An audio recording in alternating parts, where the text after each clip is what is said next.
Bonjour et bienvenue sur ce webinaire dédié à la réalité augmentée.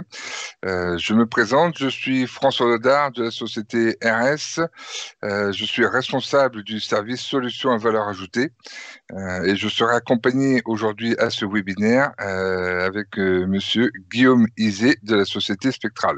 Guillaume, si tu veux bien te présenter. Oui, merci, bonjour, merci François. Euh, Effectivement, comme François l'a indiqué, donc je travaille au sein de la société Spectral, qui est une société qui, comme vous l'imaginez bien, utilise et développe une solution de réalité augmentée pour l'industrie, pour les industriels. Et moi, ça fait 3 ans que j'y suis. Je m'occupe de toute la partie commerciale et aussi de lancement de projet, de vraiment accompagnement projet terrain, etc. Et aujourd'hui, je suis là pour parler globalement de la réalité augmentée, aussi de Spectral, mais surtout globalement de la techno et de ce qu'on peut faire avec. Et on va voir ensemble les usages, les gains, les limites aussi évidemment, et tout ce qui est associé à ça. Voilà. Merci beaucoup, Guillaume. Donc, effectivement, comme je vous le disais en préambule, donc on va parler de la réalité augmentée et surtout le côté transmission des connaissances en maintenance et production. Déjà, en préambule, je vais vous expliquer, vous présenter pourquoi RS se lance dans la notion de réalité augmentée.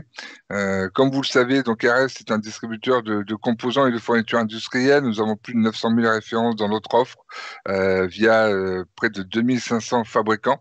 Ça, c'est quelque chose que nous faisons au quotidien avec l'envoi de plus de 10 000 colis par jour. Mais il était important aussi d'apporter une série de solutions pour répondre à l'émergence des nouvelles technologies et surtout un ensemble de solutions qui va ou qui complète notre offre produit. La notion de réalité augmentée rentre vraiment dans cette dynamique. Nous avons des solutions dédiées à la maintenance et il nous a paru important justement de quelque part de profiter du développement de la réalité augmentée et de son lien avec la maintenance pour créer ce partenariat avec Spectral. Donc, comme je vous disais, on parle d'industrie 4.0. Mais alors, qu'est-ce que c'est que l'industrie 4.0? Alors, juste un bref un rappel de ce qu'est l'industrie 4.0. En fait, c'est l'évolution au niveau de l'évolution technologique au niveau des industries. On va parler de l'industrie 1.0, on va parler ensuite on passe à l'industrie 2.0 avec des lignes de production électrifiées, il y a le développement des moteurs. Ensuite, on est passé à l'industrie 3.0 avec l'informatique, la création d'API, l'émergence ou le début un petit peu de l'Internet des objets, la robotique, l'automatisation de certaines manipulations. Et ensuite, on passe à l'industrie 4.0.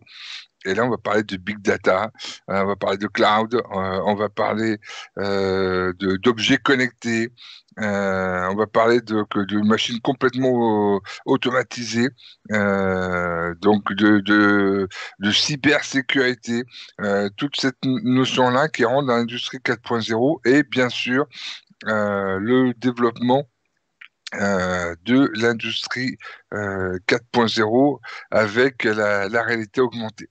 Donc voilà, c'était important pour nous de vraiment montrer un petit peu, voilà, on parle souvent d'industrie 4.0, mais qu'est-ce que ça veut dire exactement? Voilà, un petit schéma simple qui montre un petit peu cette émergence. Un un petit point que j'ai oublié de mentionner au tout début de ce webinaire, si vous avez des questions, surtout n'hésitez pas à les poser. On va tâcher d'y répondre durant ce webinaire. Alors, cette notion de réalité augmentée, chez RS en tout cas, rentre dans une logique d'un écosystème connecté. Donc, nous avons trois grande famille de solutions chez RS aujourd'hui. Nous avons la partie solutions sur mesure, comme vous pouvez le voir sur la gauche de la présentation.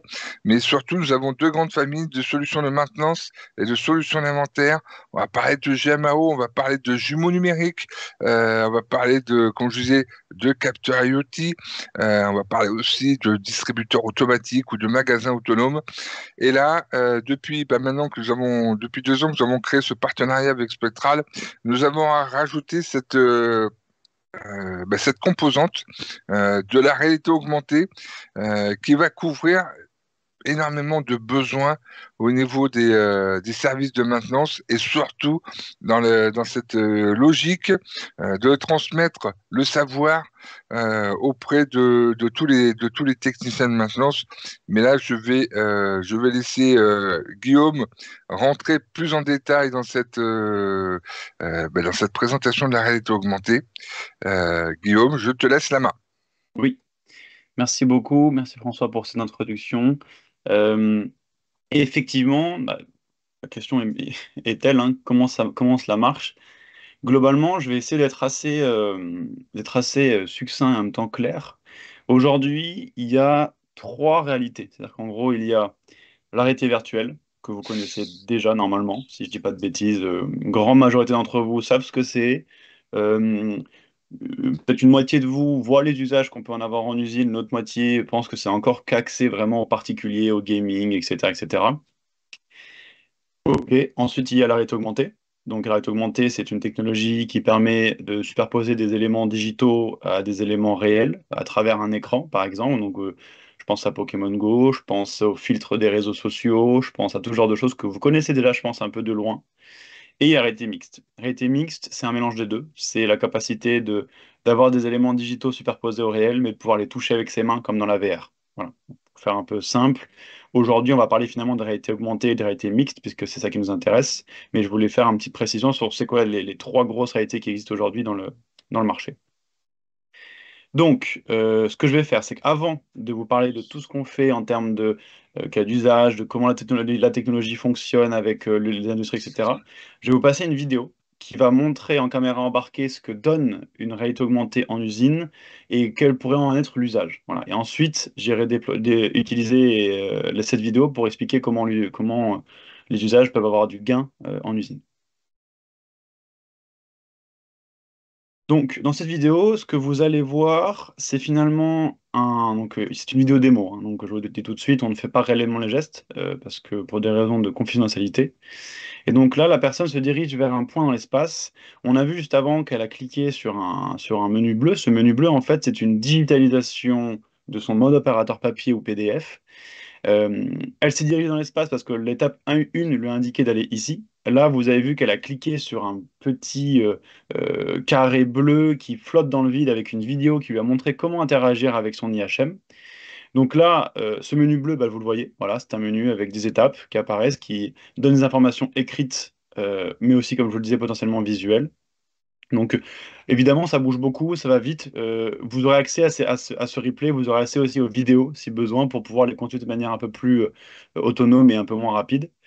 Et donc, vraiment, voilà, on va suivre les étapes. Donc, comme vous voyez, la personne est passée à l'étape suivante. Donc, elle a un nouveau point avec des nouvelles flèches qui lui indiquent où elle est dans l'espace. Donc, il y a vraiment cette notion de je dois faire une chose à un moment donné. Donc, bonne information au bon endroit, au bon moment, pardon. On a aussi l'endroit avec, comme vous voyez, des points dans l'espace qui vraiment nous indiquer où je dois travailler, où je dois réaliser mon geste.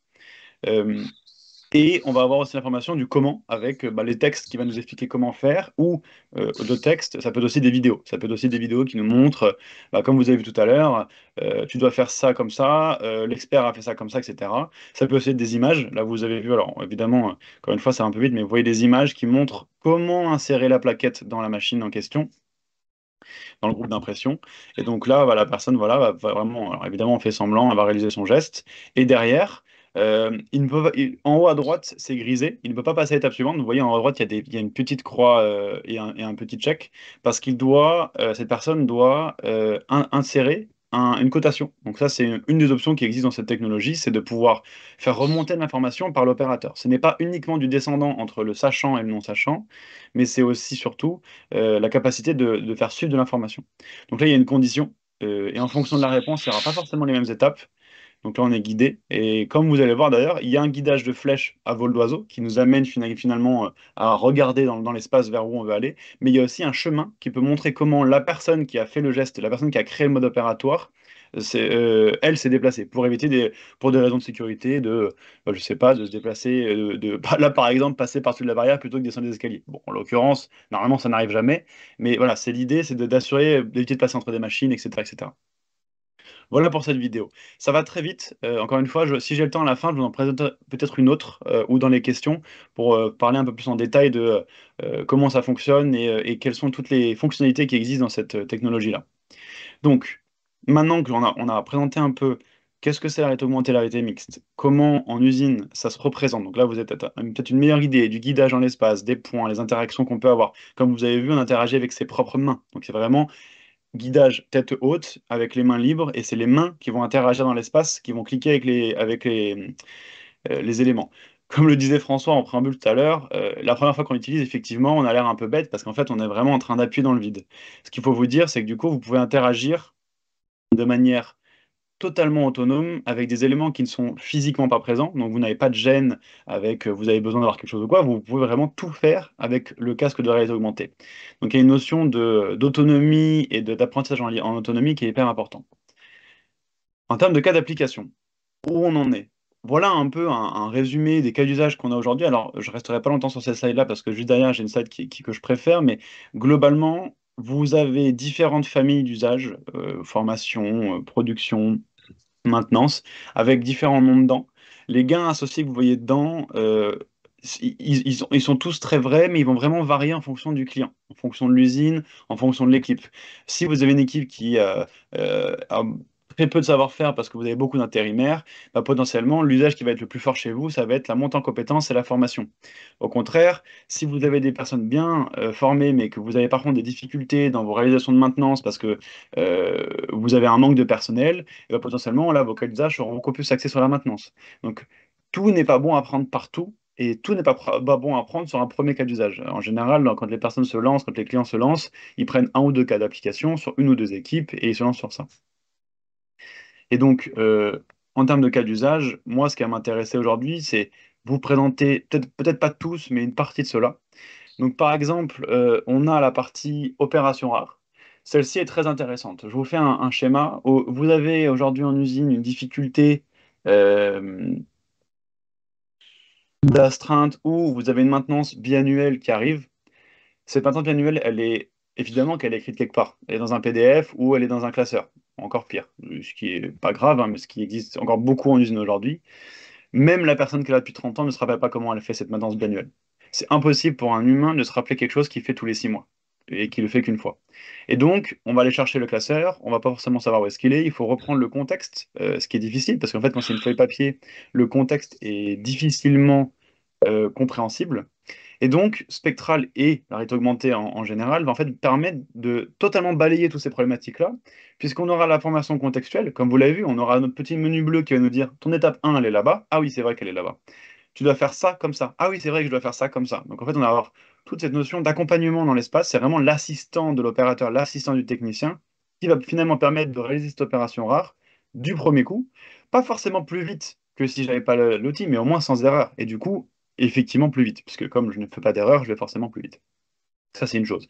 Deuxième chose, on parle aussi tout simplement de capitalisation de savoir-faire.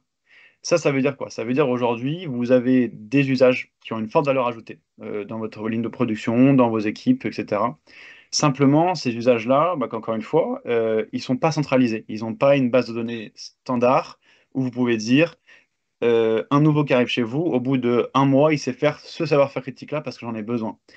Ou alors, à l'inverse, un expert est là depuis 30 ans, il fera jamais le même geste sur le même mode opératoire que l'autre expert qui est là depuis 30 ans.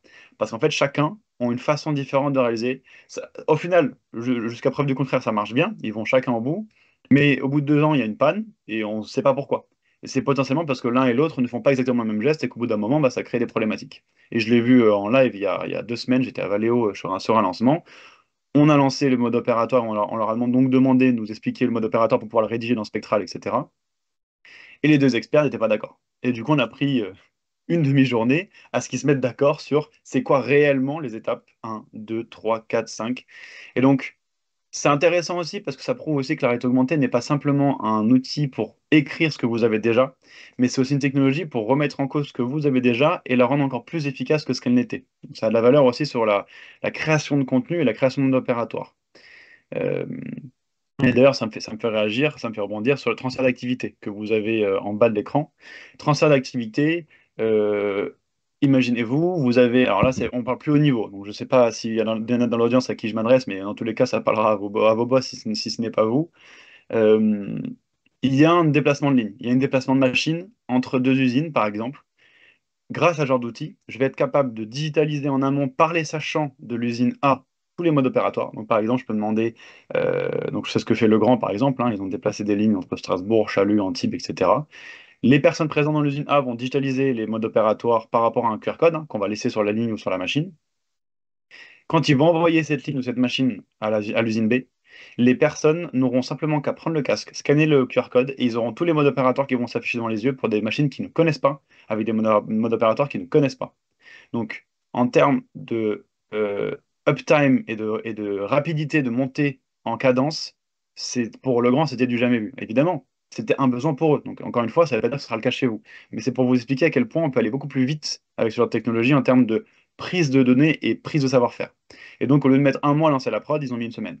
Bon, bah, je vous laisse imaginer 3 semaines de gain, ce que ça peut valoir en termes de production sur une ligne entière. Dernier cas d'usage que je peux peut-être un peu mettre en avant sur cette liste-là, et encore une fois, n'hésitez pas à vous poser vos questions dans le chat, puisqu'à la fin, je pourrai évidemment répondre si vous avez des idées de cas d'usage qui vous intéressent par rapport à ce que vous voyez là, mais aussi d'autres, hein. Ça, c'est qu'une liste exhaustive de ce que Spectral a identifié comme les cas d'usage forts. Maintenant, vous pouvez en avoir d'autres. Dernier que je peux mettre en avant, c'est évidemment les changements de format et les vides de ligne. Alors, changement de format, c'est pour vous, ça peut être du changement de conditionnement, changement de l'eau, hein. Les wordings changent en fonction des usines et des entreprises. Là, celui-là, c'est le plus fort chez nous. Pourquoi? Parce qu'aujourd'hui, beaucoup d'usines utilisent le changement de format, parce que bah voilà, que ce soit dans la pharmaceutique, dans l'agroalimentaire, dans plein de choses, ça peut être dans l'électronique, dans les productions de composants, etc. Il y a donc des réglages à faire en plein milieu de la journée. La ligne est en production, d'un seul coup, on doit faire un changement de format parce que on doit changer le format 500 mg à 1000 mg, par exemple, sur Sanofi, sur un Doliprane. OK. Euh, Ce changement de format-là, il est fait par qui? Aujourd'hui, on arrête les lignes de prod, pas tout le temps, mais souvent c'est le cas. On va demander aux équipes de maintenance, donc à l'expert, de venir faire le réglage machine pour ensuite que la ligne redémarre. Donc il y a le moment de latence entre l'arrivée de la personne de maintenance. Il y a pendant ce temps-là les opérateurs de prod qui ne peuvent pas travailler, donc ils ne font rien, voilà. Et du coup, ils n'apprennent pas. L'avantage qu'on a, nous, donc, sur ce cas d'usage-là, c'est qu'on va digitaliser la partie de changement de format. Donc, on va prendre le savoir-faire de changement de format, de réalisation de réglage machine. Et aujourd'hui, c'est les opérateurs de prod eux-mêmes qui vont le faire. Donc, il y a un gain de temps énorme. Pourquoi? Parce que déjà, on n'attend pas l'arrivée de la maintenance. Deuxièmement, euh, le geste est fait à 100% sans erreur. Parce que aujourd'hui, il y a des usines où c'est les opérateurs de prod qui font le changement de format, mais il y a des erreurs qui peuvent arriver parce que des fois c'est un intérimaire, parce que des fois c'est quelqu'un qui n'est pas dedans, parce que l'erreur est humaine, même un expert peut faire une erreur. Donc l'erreur est humaine.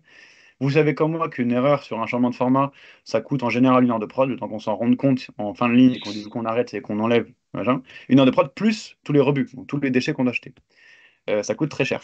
Avec une technologie comme celle-ci, on assure un geste à 100%. On verra juste après les gains, mais on va assurer le geste du changement de format, du changement de l'eau, pour être sûr, même si on ne met pas beaucoup plus de temps, au moins qu'il n'y ait pas d'erreur. Et l'erreur coûte très cher. Donc, voilà, c'est un autre usage, encore une fois. On pourra le détailler plus en plus si besoin avec vos questions à la fin. Donc, cette solution, elle est simple. Je me permets de mettre ces slides-là qui n'est pas forcément en lien avec les cas d'application tout de suite. Pourquoi? Pour vous parler de la partie usage. Effectivement, j'ai parlé donc de la techno, j'ai parlé des cas d'usage en usine, mais il faut évidemment parler de la partie user-friendly. Je pense que ça vous parlera. Si vos gars, et pas que vos gars d'ailleurs, hein, si vos personnes, vos employés en usine ne veulent pas utiliser ce genre de technologie, on ne pourra pas utiliser. Donc, je me permets de faire un petit spoiler. Euh, il faut trouver les bons cas d'usage et les bonnes équipes pour lancer ce genre de projet. Ça marche très rarement quand on impose cet outil aux équipes. Il faut quand même avoir une notion de pourquoi c'est utile. Quelle est la valeur réelle pour eux autant que pour vous en tant que management. Ça, c'est très important. En tant que management, c'est évident, moins d'erreurs, plus de temps gagné, moins de downtime, plus de temps de prod. Bon, bah, il y a du gain d'argent, alors on va pas s'en cacher, c'est ça l'objectif. On le sait, de toute façon, top management, middle management, il y a une notion d'objectif financier. Middle management, vous avez aussi une notion de satisfaction de vos opérateurs. Même top management. Aujourd'hui, on a un management qui est beaucoup plus humain. On veut que les gens soient satisfaits. On veut que ça permette de créer une bonne dynamique. Bon, bah pour ça, quelle est la valeur? La montée en compétences. Pour moi, c'est la valeur la plus forte, c'est la montée en compétences. Aujourd'hui, on va vraiment pouvoir mettre en avant que ce genre de technologie va permettre de former des personnes qui ne l'étaient pas forcément. Et surtout, c'est une solution qui est simple, qui est facile d'usage. On n'est pas sur quelque chose qui est difficile, ou du moins on travaille pour ça. Ce genre de technologie, leur but, c'est vraiment d'être un assistant, un plus à ce qui existe déjà. On va pas rajouter quelque chose de complexe, on va pas rajouter quelque chose de fastidieux et fatigant. Voilà, c'est vraiment ça l'idée. Donc Ben, les gains que vous justement, voyez Guillaume, ici, oui, dis-moi. excuse-moi de te couper, Guillaume, on a une question. Combien de temps il faut pour créer dire une manipulation, un espèce de, je sais pas, un scénario, Ouais, ouais, ouais. combien de temps il faut en moyenne? Évidemment, ça Eh dépend de ben, l'intervention, mais en moyenne, c'est combien de temps? très bonne question. Bah, en fait, il est peut-être pas très clair, mais c'est marqué juste là. Euh, En général, on écrit un mode opératoire. Alors, celui-là, il est peut-être un petit peu exagéré, mais on écrit un mode opératoire d'une trentaine d'étapes en 30 minutes, 1 heure. Ça va vraiment dépendre à quel point le savoir-faire est déjà standardisé. C'est-à-dire que si vous avez déjà un PDF qui écrit déjà tous vos modes opératoires de A à Z, honnêtement, c'est du copier-coller. Donc là, ça va très vite. Si il n'y a pas encore ça et qu'il faut écrire quelque chose qui est que dans la tête de quelqu'un, bah, vous imaginez que ça prend plus de temps parce qu'il faut du coup bien décortiquer avec lui. Donc je dirais en moyenne 1 heure. Et derrière, la mise en place dans l'espace, pareil, allez, même moins une demi-heure. Une demi-heure de OK, mon étape 1, elle est à tel endroit, bon, bah, je vais prendre mon point, je vais le placer dans l'espace. J'expliquerai peut-être plus tard comment on place les points dans l'espace, c'est peut-être pas le sujet tout de suite de la question, mais en gros, pour une création de A à Z, on va dire qu'il faut 2 heures pour un mode opératoire complet pour une première fois, pour quelqu'un qui lance un mode-up une première fois. Quelqu'un qui a l'habitude d'utiliser Spectral dans sa vie de tous les jours, des fois il met une demi-heure. On a des clients aujourd'hui, nos experts, ils mettent une demi-heure à créer leur mode opératoire. Donc là, je parlais vraiment de si on se lance sur un premier projet, etc., on met à peu près 2 heures. D'accord, merci. Voilà. Euh, et donc en termes de solutions simples, et du coup, effectivement, une solution simple qui apporte des gains, réduction de temps derrière machine, je vous l'ai dit. Évidemment, la qualité, puisqu'en fait, vu qu'on ne fait pas d'erreur sur le mode de production, bah, du coup, la qualité est contente, puisqu'il y a moins de remue, donc de déchets. Le réduction de temps d'opération, 80%, ça c'est clairement marketing. La plantation, encore une fois, moi je vais être plus dans les tranches de 20 à 50% de temps d'opération. Quand c'est l'objectif, attention, si l'objectif c'est que la réduction d'erreurs, des fois on ne gagne pas forcément de temps. Mais par contre, vu qu'on réduit les erreurs, in fine, on gagne du temps. Voilà à peu près pour cette solution de simplicité. Comme voilà, me l'a demandé François, je fais donc la transition. Comment on crée un mode opératoire? Comment aujourd'hui, ce que vous avez vu en vidéo, ça arrive devant vos yeux? Comment je peux avoir ce petit menu bleu qui me dit, tu vas à ton point orange là-bas qui demande de déposer la plaquette? Et ben c'est sur un studio. C'est une plateforme web en fait qui est aujourd'hui connectée. Vous vous connectez sur votre navigateur avec votre compte Microsoft, Google, peu importe. Et vous avez accès à Spectral, évidemment, si vous avez une licence, hein. Ça, peu importe, vous avez Spectral ou autre, hein. Encore une fois, je parle de ma société, mais en fait, la concurrence fait de la même manière. On est vraiment sur une notion de une partie création, donc un studio, et une partie consommation. Certains de nos concurrents utilisent des logiciels à télécharger. C'est pas du tout le cas de Spectral. Nous, vraiment, on focus sur la simplicité et la flexibilité, donc c'est sur un navigateur web. Et donc voilà, c'est comme ça qu'on va créer le contenu avec, si besoin, dans les questions, si ça vous intéresse, je prendrai le temps de présenter en live comment on crée du contenu sur une plateforme web. Et derrière, il y a la notion de consommation que vous avez finalement vu d'ailleurs, hein, dans la vidéo. C'est je vais simplement interagir dans l'espace avec le menu bleu et avec les points orange ou avec les médias. Vous vous rappelez, il y avait des photos et des vidéos avec lesquelles on peut interagir. Et donc, c'est avec les mains. Donc ça, c'est pas forcément facile à comprendre quand on n'a jamais utilisé. Et j'aurai pour témoin, du coup, François et Pauline qui sont là, qui pourront vous dire à quel point, effectivement, en fait, c'est assez intuitif, même si on a l'impression en premier abord, bon, bah, ok, mais vous êtes sûr, ça marche bien, c'est fluide sous les yeux, etc. Puis de toute façon, il y a des vidéos témoignages que vous aurez dans la vidéo, enfin, dans la présentation à la fin, donc il n'y a pas de problème pour vous rassurer sur ça. Mais il y a vraiment cette notion de. On est immergé, voilà, il y a vraiment cette notion, on est immergé, mais on ne sort pas du réel. Vous voyez bien votre environnement réel, donc il y a vraiment cette notion de je vois bien mes machines, je vois bien mon environnement, mais avec une sorte de lunette qui tombe devant les yeux qui projette des hologrammes. Donc attention, hein, on n'est pas sur une vidéo projetée dans les yeux, On n'est pas sur une sortie de l'arrêté avec ou une VR filmée et qu'on revoit devant les yeux. Non, non, on est vraiment, je vois avec mes yeux, mais à travers l'écran digital, j'ajoute des hologrammes, donc j'ajoute des. Finalement, j'augmente ma réalité, hein, c'est le principe, pour pouvoir voir des éléments dans l'espace. Quelques gains associés à ça. Donc, on a parlé des usages, on a parlé de comment ça marche, à quoi ça sert, comment ça fonctionne. Quels sont les gains associés? Donc là, quelques exemples, j'en aurai d'autres juste après, mais rapidement, on a la réduction d'erreurs et la non-conformité. Donc ça, c'est ce que j'expliquais hein, sur les changements de format, mais pas que. Ça peut être sur de la consignation loto, ça peut être sur de la maintenance préventive, sur du curatif aussi. Bon, bah, le premier, hyper important, le bon du premier coup. Aujourd'hui, celui va s'adresser sur deux choses. Il va s'adresser sur les personnes non sachantes ou peu formées et simplement sur des opérations rares où il ne faut pas qu'on se trompe parce qu'on y passe des heures et donc il ne faut pas qu'on se trompe.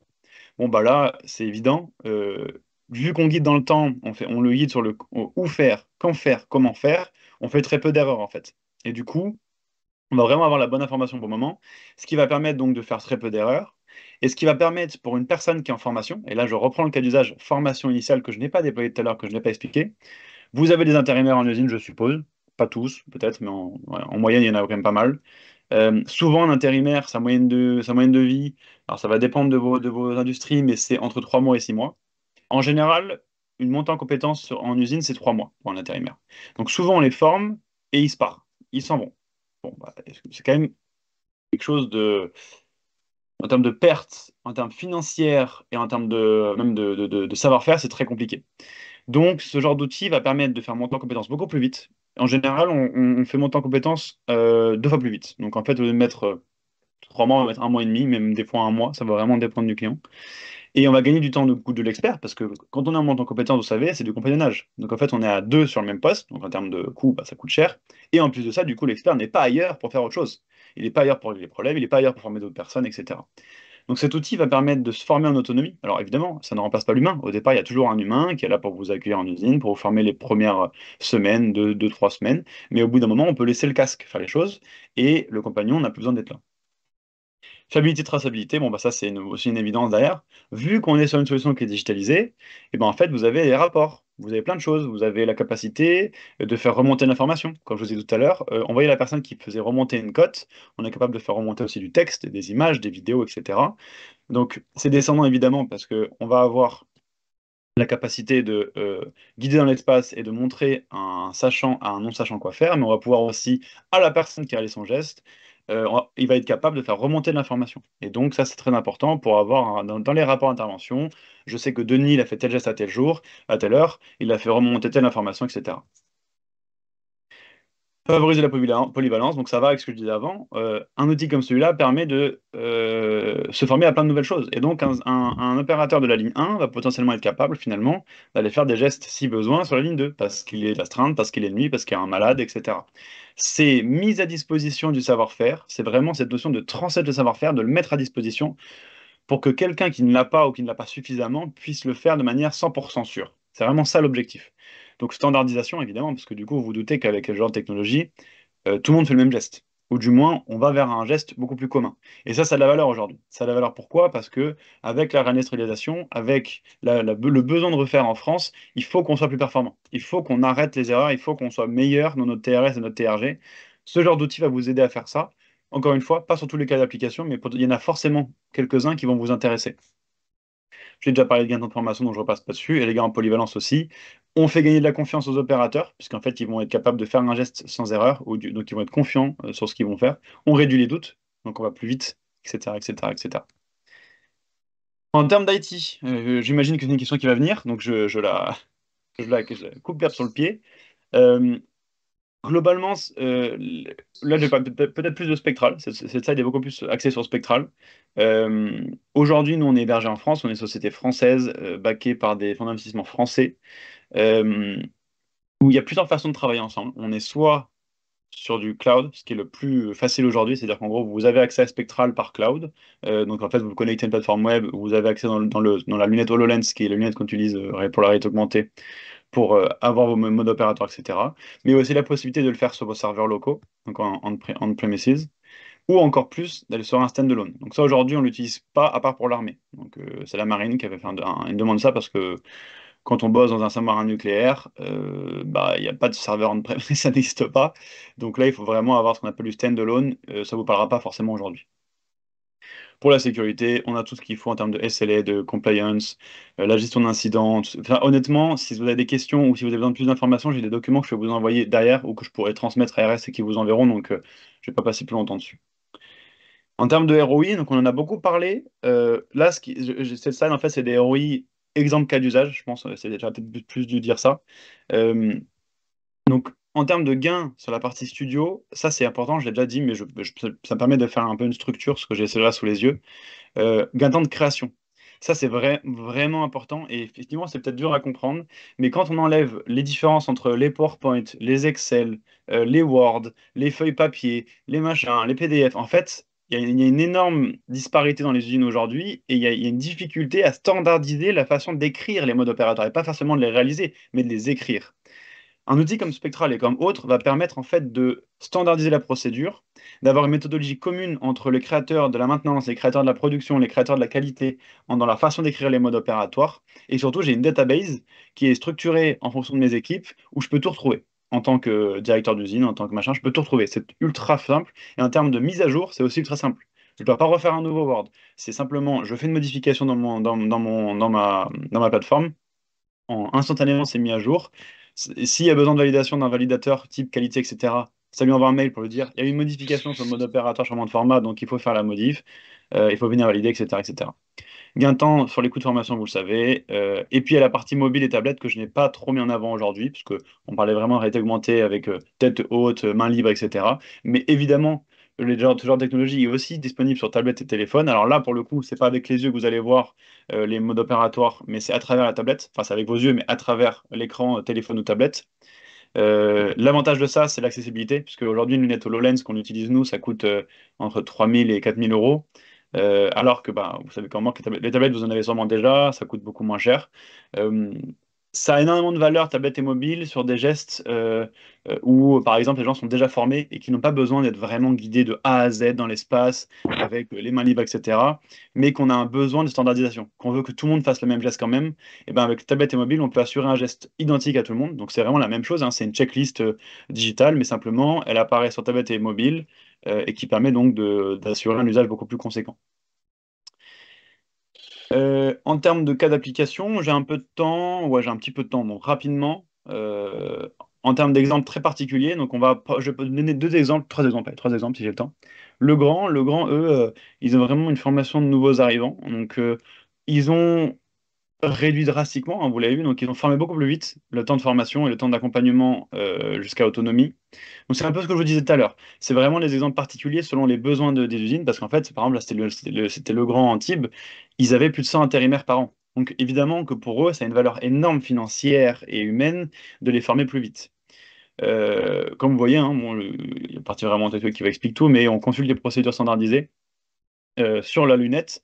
Et ensuite, une fois qu'ils ont en autonomie avec la lunette, qu'ils ont compris au bout de un mois comment faire et tout, ils passent directement sur tablette et mobile. Donc là, apparemment, c'est un exemple très particulier où eux, la lunette HoloLens n'est qu'un premier moyen pour vraiment se former de manière forte au mode opératoire. Une fois qu'on est formé, en fait, ils n'ont même plus besoin de la lunette puisque le mobile et la tablette va leur servir à réaliser le geste sur Spectral pour avoir un standard et surtout pour avoir les modes opératoires qui apparaissent dans les reportings, puisque du coup, il y a quand même un reporting qui va bien dire qu'il a bien fait le mode opératoire, mais il a plus besoin de la limite. Sanofi, c'est l'exemple que je vous donnais tout à l'heure, la partie, d'ailleurs je vous l'ai dit, hein, Doliprane, on bossait à Lisieux, Doliprane, 500 mg, 1000 mg, changement de format sur ligne de prod. Bon bah là, clairement, on réduit le temps de formation énormément sur la partie production, on réduit les erreurs, les contrôles sont faits de manière beaucoup plus fluide et efficace, etc. Et dernier usage, et après je finirai sur la partie notre société à nous quand même, si j'ai le temps. Michelin, donc c'est un client historique Michelin. Ça fait 3 ans, même un peu plus, 4 ans qu'on bosse avec eux, 2019, ouais, c'est ça. Et eux, c'est la sécurité. On est rentré chez eux par la sécurité parce qu'ils avaient des gros problèmes de non-conformité. Pour vous donner en gros quelques chiffres, ils avaient 8 non-conformités en moyenne par an par usine. Ils ont eu des problématiques comment dire, de vie humaine, si je puis dire. Et donc, pour eux, c'était nécessaire de réduire drastiquement les non-conformités pour être sûr et certain qu'ils prennent le moins de risques possible. Parce que bah, ça coûte très cher, même si ça n'a pas de valeur. Voilà. Il faut quand même avoir le plus de sécurité possible. Et donc, c'était leur cas d'usage. Et donc, on allait bosser avec eux sur la consignation loto. Et pareil, vous aurez un lien vidéo sur un rétexte de Michelin sur cette consignation loto, où en fait, on va accompagner les utilisateurs sur se mettre en sécurité, les nouveaux, être sûr qu'ils fassent les bons gestes avant d'utiliser une armoire électrique, avant d'utiliser telle machine qui peut scier un bras, couper quelque chose, etc. Donc eux, pour eux, c'était vraiment ça. Et l'idée, c'est augmentation de la confiance sur la réalisation d'un geste pour être sûr que je ne fais pas d'erreur, etc., etc. Et surtout, bah, du coup, réduction des non-conformités, ce qui est l'objectif final. Ils sont passés de 8 à 0 en un an. Donc c'est simple. Grâce à ce genre d'outil, on assure un geste 100% réel. 100% vrai, 100% bon.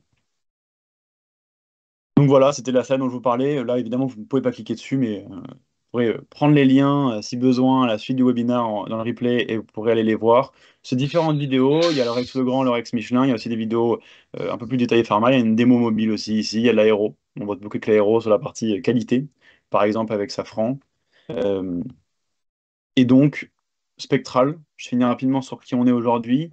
Nous, la société créée en 2018, comme je vous le disais, fondée en France par des personnes françaises, backées par des fondations français.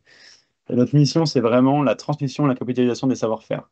Donc, c'est vrai que je le répète beaucoup, mais aujourd'hui, c'est clé. Il y a des problématiques de savoir-faire et de perte de savoir-faire par les départs à la retraite, mais pas que, parce qu'il y a beaucoup de débauches, puisqu'il y a de moins en moins d'experts, malheureusement, ou du moins la demande est de plus en plus forte pour les experts. Donc, notre solution, c'est vraiment être ça, c'est un assistant pour le technicien qui permet de guider étape par étape, de réduire les erreurs et les temps perdus. Augmentation de TRS, réduction de temps de formation, etc., etc. C'est vraiment ça l'objectif. Et donc nos clients aujourd'hui, majoritaires, c'est du Legrand, c'est du Safran et c'est du Michelin. Safran, comme je le disais, contrôle qualité sur des moteurs d'avion. Ils ont un moteur d'avion qu'ils doivent envoyer de Villaroche à Toulouse à Airbus. Il faut absolument que quand le moteur arrive à Airbus, il n'y ait pas de problème. Il faut absolument qu'il ne manque pas une étiquette, qu'il manque pas un machin, parce que sinon c'est convoi exceptionnel dans toute la France en aller-retour, plus les pénalités que impose Airbus sur les contrats qu'ils mettent à terme de 5 ans. Ça coûte très cher. Donc voilà, chacun a son usage, chaque client va vraiment trouver son usage dans leur technologie, mais l'idée qu'il y en a derrière, c'est assurer un geste standard, réduction d'erreurs, gain de temps de formation et gain de temps de montée en compétences.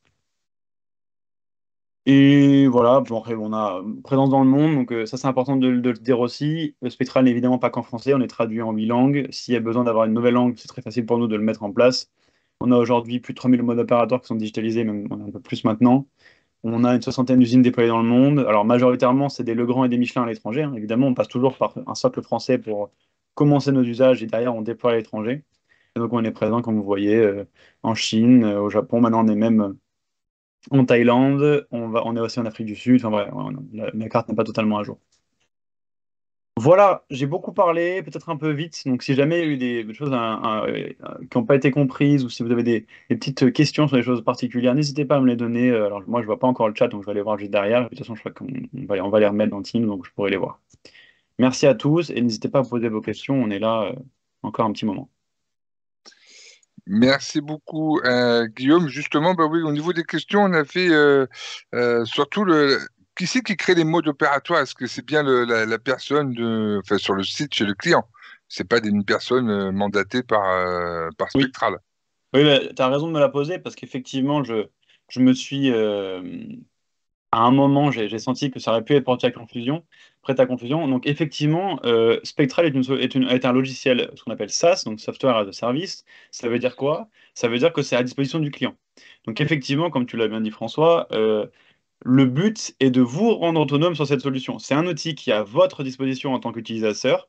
Effectivement, on va vous aider au départ. On va pas vous donner, tenez, on n'est pas encore sur un Spotify ou un Netflix. C'est pas aussi intuitif. On est quand même sur quelque chose qui est sur une machine de production en usine, donc on va vous aider. On va faire une journée de lancement avec vous pour vous pitcher l'utilisation de la lunette, vous pitcher l'utilisation de Spectral. Il n'y a pas besoin de beaucoup, hein. Honnêtement, en 1 heure, on est formé à Spectral, à la lunette et à Spectral. Mais effectivement, il faut quand même former les utilisateurs. Donc on accompagne sur ça, mais derrière ça, c'est l'autonomie. Derrière ça, c'est le responsable maintenance, c'est le responsable méthode, le responsable amélioration continue, qui vont venir, qui vont pouvoir écrire leur mode opératoire, qui vont pouvoir les mettre à jour, les mettre à disposition des personnes qui vont utiliser, etc., etc.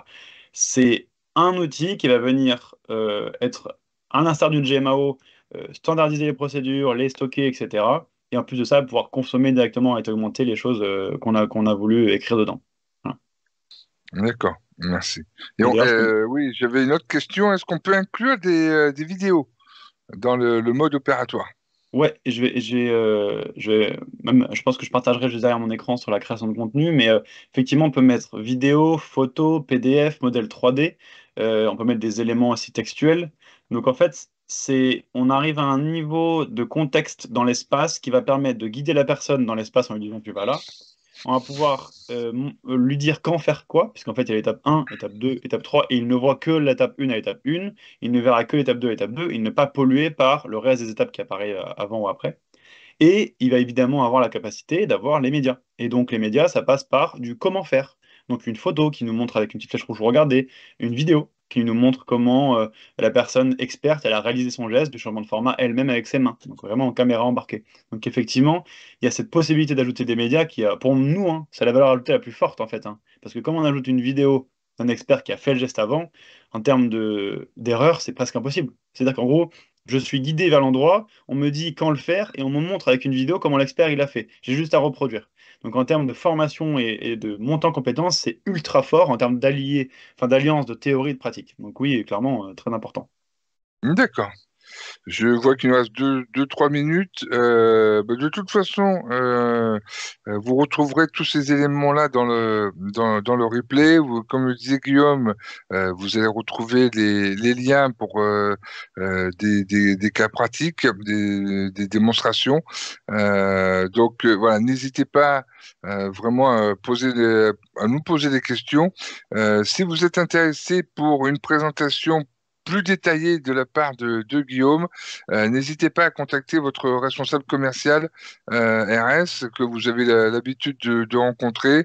Nous ne manquerons pas aussi de vous recontacter pour avoir votre avis sur ce webinaire-là et savoir si vous souhaitez être recontacté pour prévoir un rendez-vous avec Guillaume si c'est un projet que vous avez au niveau de votre entreprise. Voilà, il nous reste ouais, de moins de 2 minutes. Écoute, Guillaume, un grand merci pour ta présentation. Pas de problème, Euh, avec on plaisir. a- voilà, je vous remercie pour votre écoute. Là, attendez, je crois qu'il y a une question. Vous avez parlé de jumeaux numériques. Quelle relation avec ces guidages terrain? Ouais, alors c'est une très bonne remarque. Aujourd'hui, la technologie n'est pas directement liée à des jumeaux numériques 3D. Maintenant, et c'est effectivement intéressant de le remarquer, je vais entrer un peu dans le détail, mais quand on crée un mode opératoire dans Spectral, en fait, on va associer des équipements. Donc, par exemple, on va dire ma vanne, mon disjoncteur, etc. Ça va être standardisé, ça va être bloqué dans ce qu'on appelle un jumeau numérique de Spectral, qui va permettre en fait de faire la structure de l'usine directement dans Spectral. Ça veut dire quoi? Ça veut dire que du coup, quand je fais un mode opératoire dans la ligne 1 sur la machine, je sais pas, B30, et que je vais associer des points physiques par rapport à un QR code, je n'aurai plus jamais à les recréer. Ça veut dire que si quelqu'un a besoin d'utiliser la même machine pour un autre mode opératoire avec potentiellement les mêmes composants et par le même ordre et sur d'autres gestes à réaliser, il n'aura pas à réécrire les composants numériques, enfin les éléments digitaux vers lesquels on est guidé. Il aura juste à les piocher dans la base de données jumeaux numériques de Spectral. Maintenant, et je pense que la question sous-entend ça, on n'est pas lié à vos jumeaux numériques globales d'usine, parce que déjà la majorité des usines aujourd'hui n'ont pas leur jumeaux numériques digital, tout simplement. C'est pour ça qu'on n'a pas développé à fond là-dessus. Et surtout parce qu'on n'en a pas besoin. En fait, aujourd'hui, pour vous expliquer comment ça fonctionne, vous avez votre mode opérateur digitalisé. Votre équipe de prod en a besoin aujourd'hui à 14 heures. Il va prendre son casque, il va lancer l'application spectrale, il va scanner le QR code qui est sur la ligne de prod ou sur la machine, il va choisir le mode opératoire qui le concerne et il va lancer. Il n'y a même pas besoin, enfin, il y a même pas besoin d'avoir Internet, il n'y a même pas besoin d'avoir le jumeau numérique, puisqu'en fait, tout va être basé par rapport au référentiel en l'espace lié au QR code. Le QR code est la référence 0, x, y, z égale 0, et tous les points qu'on va placer, qu'on aura placés en amont, évidemment, hein, donc je parle justement des vannes, disjoncteurs, peu importe ce que vous voulez mettre, et ben, auront déjà été placés et vont réapparaître avec des coordonnées x, y, z dans l'espace, et en fait, il n'aura plus qu'à réaliser le geste. Voilà. Merci. Merci beaucoup Guillaume pour cette Pas de problème. réponse. Merci pour votre question. Écoutez, je vois que le temps est écoulé concernant ce webinaire. Encore une fois, un grand merci pour votre écoute. Et Merci. si vous avez des questions, Oui, écoutez, surtout, n'hésitez pas à nous contacter. Merci avec beaucoup plaisir. Guillaume. Passez une bonne journée. Passez une bonne Merci. journée Au revoir. et je vous dis à très bientôt.